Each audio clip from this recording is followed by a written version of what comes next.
Hello, আসসালামু আলাইকুম। সবাই কেমন আছেন? আশা করছি সবাই খুব ভালো আছেন। আমরা আছি আলহামদুলিল্লাহ। শুভ সকাল সবাইকে। সকালবেলা দিয়েই আজকের ভিডিওটা শুরু করলাম। তবে সকালবেলার যে জার্নিটা আমার ছেলেকে স্কুলে নিয়ে যাওয়া এবং স্কুলে যাওয়ার আগে কি পরিমাণ কাজকর্ম থাকে সেটা সবাই কম বেশি বুঝেন।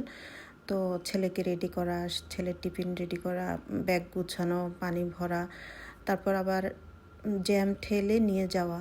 তো ছেলের মান্থলি টেস্ট চলছিল, তো ওকে দিয়ে আমি ওখানে বসেছিলাম। এই যে একদম আর্লি মর্নিং এই দৃশ্যটা। তো দুপুরবেলা আবার বাসায় এসে রান্না করা, ছেলেকে নিয়ে আসা, এসে রান্না করা। তো এই কাজগুলো আমি এক এক দিন এক একভাবে করি। যেদিন আমার ভালো লাগে সেদিন দেখা যায় আগের দিন রাতেই করে ফেলি, আর ভালো না লাগলে দেখা যায় অন্য কোনো কাজে ব্যস্ত থাকলে পরের দিন করি। তো ছেলেকে নিয়ে চলে আসছি বাসায়। এসে এই যে আর বেশি কিছু দেখালাম না, মাছ বের করেছিলাম, রুই মাছ নিয়ে আসছিল বাবুর আব্বু। তো ওই মাছগুলোকে ভেজে নিচ্ছিলাম আমি, আর আরেক ইয়েতে করলা ভাজি বসিয়ে দিয়েছি। তো মাছগুলো ভেজে পেঁয়াজ দিয়ে টমেটো দিয়ে রান্না করব, এজন্য এভাবে ভেজে নিচ্ছিলাম। আরও টুকিটাকি যা যা কাজ করছি আজকে তাই আপনাদের সাথে শেয়ার করব। তো ছেলের যেহেতু এপ্রিল মাস ঢুকে গিয়েছে, আর এটা হলো একটা রোজার ঈদের পরের একটা ব্লগ। এর মধ্যে আমি ব্লগ শেয়ার করতে পারিনি এডিটের জন্য, আর আমার ছেলের মান্থলি টেস্ট চলছিল, বাসায় অনেক কাজ থাকে জানেনই তো। আমি কিন্তু সবসময় শেয়ার করি আপনাদের সাথে যে আমি বাসায় একদম একা। তো মাছগুলো দেখেন কী কারণে জানি একটু লেগে গিয়েছিল। এদিকে আমি পেঁয়াজ, কাঁচামরিচ এগুলো রেডি করে নিচ্ছি। এই যে বলেছিলাম করলা ভাজি আমার খুবই পছন্দ। করলা ভাজি একদম ভাজা ভাজা যখন হয়, এই যে এভাবে আলু দিয়ে ভাজি করলে আমার খুব ভাল লাগে। আমি একদম এক প্লেট ভাত খেয়ে ফেলতে পারি। তো বাবুর আব্বু বের হয়ে যাবে, যেহেতু আমি বাইরে থেকে এসে রান্না শুরু করেছি। তো আমি অনেক বেশি টায়ার্ড থাকি বাইরে থেকে যখন জ্যাম ঠেলে আসি। তো বাবুর আব্বুকে আমি খেতে দিয়ে দিব আর কি, যা রেডি করেছি ওকে ভাজা মাছ দিয়ে সম্ভবত খেতে দিয়েছি। তো ও খেয়ে আড়াইটার দিকে খেতে বসেছিল আর কি, 3টার মধ্যে চলে যাবে। তো এখানে আমি রান্নার জন্য মশলাটা রেডি করে নিয়েছি, টমেটো পেঁয়াজ কাঁচামরিচ রেডি করেছি। তো এখানে লবণ দিয়ে নিচ্ছি, একটু পানি দিয়ে নিচ্ছি আগে থেকেই, হলুদের গুঁড়া এই 1-1.5 চামচ করে করে নিচ্ছি সবগুলো। তারপর এখানে মরিচের গুঁড়া নিব, কাঁচামরিচ যদিও আমি ইউজ করি, তারপর মরিচের গুঁড়াটা দিলে টমেটো দেওয়ার পরে খুব ভাল লাগে। তো ওইদিকে কিন্তু আমি পেঁয়াজ চুলায় দিয়ে দিয়েছি। তো এখানে টমেটোগুলো দিচ্ছি, এতে টমেটোগুলো আগে থেকে একটু সফট হয়ে থাকবে। আর এভাবে করে রান্না করলে কিন্তু এই রুই মাছটা খেতে খুব ভাল লাগে। তো রেসিপি তো আমি সবসময় শেয়ার করি। তো আজকে আপনাদের সাথে জাস্ট আমার বাসায় আমি কি করছি সেটাই টুকিটাকি করে শেয়ার করছি, সাথে রান্নাটাও। তো রান্না কিন্তু খুব বেশি আইটেম প্রতিদিন আমি করি না, 1-2 আইটেম থাকে, হয়তো বা ডাল থাকলে আমি একটা ভাজি করি, সাথে মাছ করি। তো আমি এখানে রসুন পেস্ট দিয়েছি, রসুন পেস্ট দিলে কিন্তু তরকারির স্বাদ খুব ভাল লাগে আমার কাছে। তো যাই হোক, একটু নেড়ে চেড়ে আমি এটাকে একটু কষিয়ে নিব।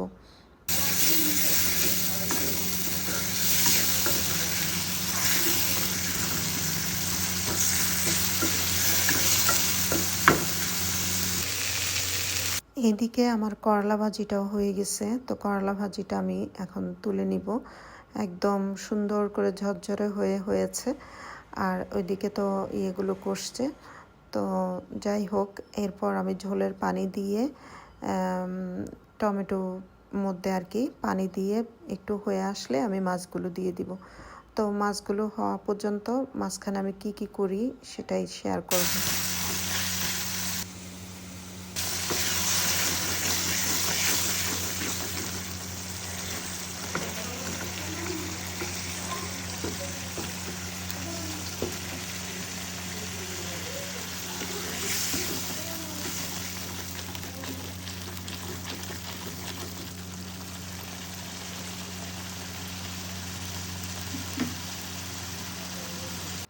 তো দেখেন আমি কিন্তু আজকে ঝোল না দিয়ে আগে মাছ দিচ্ছি, তো আমি কিন্তু ভুলে গেছি, কারণ এই ভিডিওটা ঈদের পরপর করা।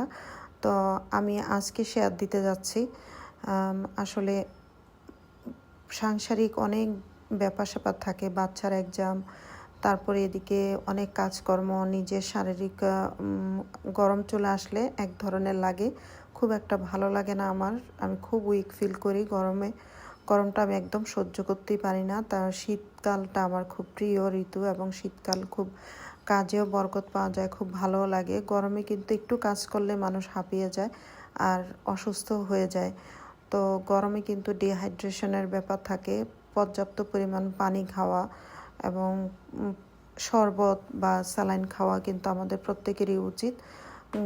এখন কিন্তু বিভিন্ন ধরনের রোগ জীবাণু চারিদিকে ছড়িয়ে যাবে, কারণ গরমে খাবারে একটু গরম করলে বা না করলে, অসচেতন থাকলে তখনই কিন্তু জীবাণু ঢুকে যায় পেটের মধ্যে, আর নানাবিধ সমস্যা তৈরি হয়। তো আপনারা সবাই সাবধানে থাকবেন এই সময়টাতে, আর প্রচুর পরিমাণে পানি খাওয়ার চেষ্টা করবেন। তো এইদিকে কিন্তু মাছটা খুব সুন্দর করে বলক উঠে গেছে, আমি লবণ টবণ চেক করে নিয়েছি, বেশ স্বাদ হয়েছে মাছটা। তবে দুঃখজনক বিষয় হলো টমেটোগুলো গলেনি, সেই শুরুতে দিয়েছি তাও টমেটো গলেনি। এইদিকে আনারস নিয়ে আসছিল বাবুর আব্বু, আর এই সময়টাতে আনারস খেতে আমার খুবই ভাল লাগে, সেই রোজা থেকেই শুরু হয়েছে। তো আমি এভাবে আনারস কেটে একটু লবণ মরিচ দিয়ে মাখা খাই। আরও কিছু ফ্রুটস এনেছিল, এই তো কলা এনেছে, তারপর পেয়ারা এনেছে। তো আমি এগুলোকে একটু ঝুলিয়ে রাখছিলাম, আর কলাগুলোকে ঝুলিয়ে রাখছি, আর এগুলো কিন্তু ছুটে গেছে কলাগুলো। তো এগুলো পলিথিনে এভাবে রেখে আমরা ফ্রিজে রাখিনি, আর বাইরেই রেখেছি যেহেতু এখন গরম। তো এদিকে বাবুর আব্বু বলছিলাম যে চলে যাবে, তো ওকে ভাত খেতে দিয়েছি, আর আমিও করলা ভাজি দিয়ে শুরু করেছে আর কি। আর আমি এদিকে আনারসটা কেটে মাখিয়ে নিব। তো আনারসটা আমি কিভাবে মাখাই আর কিভাবে মজা করে খাই, এটা কিন্তু খুবই টেস্ট লাগে আমার কাছে। আমি জানি না, খুবই লোভনীয় লাগে। মানে এক একটা জিনিস থাকে না, এক একজনের পছন্দ। আমার খুব পছন্দের ফলের মধ্যে আনারস আছে, পাশাপাশি মানে রসালো সব ফলে আমার ভাল লাগে। যেমন আম, কাঁঠালের সিজনে অল্প বিস্তর কাঁঠাল খেতে পছন্দ করি, কিন্তু প্রচুর পরিমাণে আম খেতে পছন্দ করি আমি। লিচু এগুলো অত বেশি আমার পছন্দ না। আম, আনারস, তারপর ফলের মধ্যে আরেকটা ফলের মধ্যে হচ্ছে কমলা, এগুলো খেতে খুব ভাল লাগে। আরাধ্য পছন্দ করে, তবে ওর জন্য আমি লবণ মরিচ ছাড়া আগে রেখে দিই। তো এখানে আমি মাখিয়ে নিচ্ছি আনারসটা।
আনারসটা কীভাবে মাখালাম দেখতেই পেলেন। তো লবণ মরিচ দিয়ে এভাবে মাখিয়ে খেয়ে দেখবেন, আসলেই ভালো লাগে। আর এদিকে কিন্তু মাছের তরকারিটা হয়ে গেছে, মাছটা একটু মানে উঠে আসেনি, মানে যখন ভাজছিলাম তো একটু ভেঙে ভেঙে গেছে, এই জন্য দেখতে এমন হয়েছে। আর ছেলেকে তো সেই বসিয়ে রেখেছি পড়ার জন্য, মানে পড়ে তো পড়ে না এমন অবস্থা, আরেক দিকে তাকিয়ে থাকে। তো আমি আনারস নিয়ে এসে বললাম, তোমার জন্য আনারস আনিনি, আমি লবণ মরিচ মাখিয়ে ফেলছি, কারণ ও লবণ মরিচ মাখানোর পর খেতে চায় না। আর ও তো স্কুল থেকে আসছে, স্কুল থেকে আসার পর ও টিভি দেখছিল। এদিকে আরও কি এনেছে, মানে এগুলো দেখাচ্ছিলাম আমি। এগুলো হচ্ছে এই আরাধ্য সেদিন ছিল ওর ক্লাস পার্টি, তো চকলেট কিনেছিল ফ্রেন্ডদের জন্য। তো চকলেটের বয়ামটা দেখে ওর খুব ভালো লাগছে। দোকানদারকে বলল যে আঙ্কেল আমি এটা নিয়ে যাব। তো উনি বলে হ্যাঁ নিতে পারো, অসুবিধা নেই, ওকে বয়ামটা দিয়ে দিল। তো আমিও নিয়ে আসছি, ভাবলাম যে আমাদের তো টুকিটাকি জিনিস রাখতে হয়। তারপর ওর কিছু শিট দিয়েছে যেহেতু এক্সাম। তারপর ও কী যেন বলছিল। আর আনারস আমি বললাম যে খাও, ফেলে দিয়েছে। শুরু এই তো দুষ্টামি চলে। তো আমি ঈদে আমার বোনরা আসছিল, তো এর মধ্যে কিন্তু এটা দেখেন সেই ঈদের পরের ভিডিও। তো আমি প্লেট বাটিগুলো সব ধুয়ে এখানে উপর করে রেখেছি, এখানে গ্লাসগুলো ধুয়েছি। তো মেহমান আসার পরে কিন্তু বাসায় প্লেট বাটি গ্লাস মগ অনেক কিছু জমে যায়। তো সব কিন্তু গৃহিণীকেই সতর্কতার সাথে একা একা করতে হয়। আমি কিন্তু নিজেই করি এগুলো, অন্যের উপরে নির্ভর করে মানে আমার ভাল লাগে না। মনে হয় যে না জানি হাত থেকে ফেলে ভেঙে ফেলে। তো বাবুর আব্বু সেই বিয়ের পরপর শুরুতে কিছু শখের জিনিস ছিল, হাত থেকে ফেলে ফেলে ভেঙে ফেলেছে। তো আমি ওকে আর কখনো বলি না, ও নিজের থেকে কখনো যদি করে তো এই অবস্থা হয় দেখে আমি পরে আর ওকে বলি না। তো যাই হোক, এদিকে আমি আরাধ্যকে খাইয়ে দিলাম। ওকে বলেছিলাম যে তুমি রুটি খেতে পারো, মানে ও অন্য কিছু খেতে চাচ্ছিল, কারণ ওই মুহূর্তে বাসায় আর অন্য কিছু ছিল না, যেহেতু আমরা বাইরে থেকে আসছি, ওর ক্লাস পার্টি ছিল। তো আমি আর এক্সট্রা কিছু বাসায় সব সময় তো থাকে না, যাই হয় অনেক সময় বাসি হলে ওটা আমরা খাই না, ফেলে দিই। তো যাই হোক, পরোটা ছিল, তো আমি বললাম যে তুমি পরোটা খেতে পারো। তো ও বললো যে না আমি খাবো না। তো আমি বলছি ঠিক আছে তাহলে ভাত খেয়ে ফেলো। তারপর ওকে ভাত খাইয়ে দিলাম। আর বিকেলবেলা মানে একদম 4টার পরের সিনারি এটা। এই যে আমাদের প্রতিবেশী একটা প্লটে খুব সুন্দর কাঁঠাল হয়ে আছে, তো এটা কিন্তু আমার দেখতে ভাল লাগে। মানে এটা আমি আসছি পর্যন্ত আমার চোখের সামনে এটা দেখি, খুব ভাল লাগে। তো এই সিনারিটা নিচ্ছিলাম আর একটু ভিডিও ক্লিপ নিয়ে রাখছিলাম।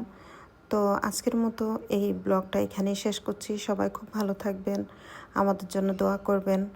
আর সামনে আরও ভিডিও এডিট করে শেয়ার করার চেষ্টা করব। অনেক ভিডিও জমে আছে, ঈদের আগে থেকে বেশ কিছু ভিডিও ব্লগ আকারে দেওয়ার ইচ্ছা আছে, এগুলো এডিট করার জন্য দেয়া হচ্ছে না। আর এই সময়টাতে আমি জানি সবাই খুব ব্যস্ত, কারণ বাচ্চা কাচ্চার পরীক্ষা শুরু হয়েছে। তো সবাই আমাদের জন্য দোয়া করবেন। আল্লাহ হাফিজ, আসসালামু আলাইকুম।